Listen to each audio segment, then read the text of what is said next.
So there's a story out in the Hill right now that is basically detailing the fact that there's actually a pretty close relationship between Joe Biden and Joe Manchin. And this actually isn't very surprising because Joe Manchin is basically, Joe Biden pretty much.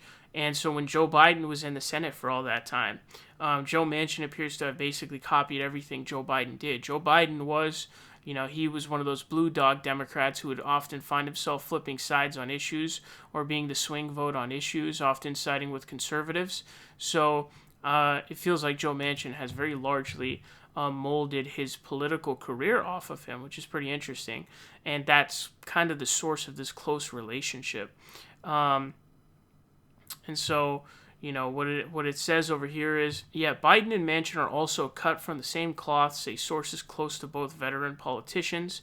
Manchin has always seen himself in the Biden mold, someone who's willing to cross party lines to find a compromise. They share the same first name and working class roots, as well as willingness to work together on heated issues, including gun reform. They're very similar creatures, said one Democrat who's familiar with their relationship.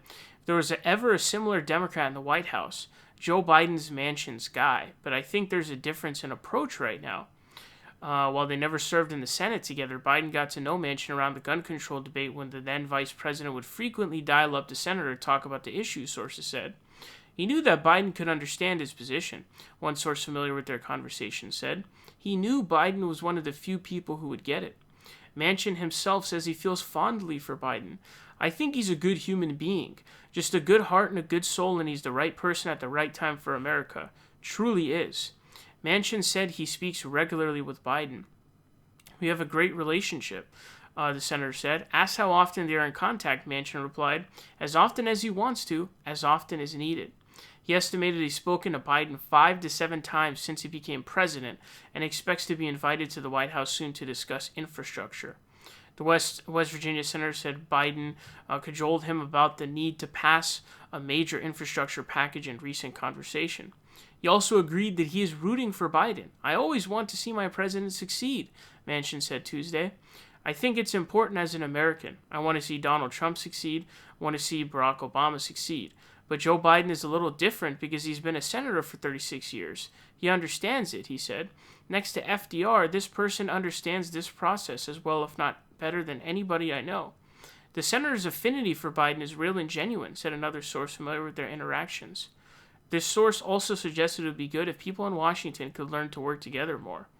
And so it's pretty interesting. Basically, what it appears is the Biden White House's strategy is to basically to try to convince him on these issues, but not to pressure him too hard. So the progressive idea and plan in terms of getting him to vote for all these things that he's voting against, he's holding back infrastructure packages, $15 minimum wage, all that stuff. And so when you see that he's holding that back, progressives want to pressure him by, going to his home state and campaigning against him, getting the entire party to pressure him, which is really, really powerful. Having primary challengers against him, funding primary challengers against him. Joe Biden instead is saying, I'm going to talk to him nicely and kindly, but I'm going to give him his space for the most part and hope that I can get what I can out of him. And so, supposedly Manchin said that he's open to filibuster reform, which is a really big piece. And that seems to be the only thing that I've really seen Joe Manchin really even somewhat compromise on. So I don't think this is going to end up really being a very good strategy or an effective one. I think it would be far more effective. And this is similar to what Obama did too. Obama was not a bully pulpit guy. He was too scared to use the bully pulpit. There would always be like one senator blocking his way. And he couldn't, and it was a Democrat, and he couldn't get them to capitulate, which, if you're going to be a good president, you have to find a way to do that. And it's honestly pretty easy. You rally together the troops, those being elected representatives, and you call out that representative or senator, and you force them into that position. You go all fours, you're the president of the United States, most powerful position in the world.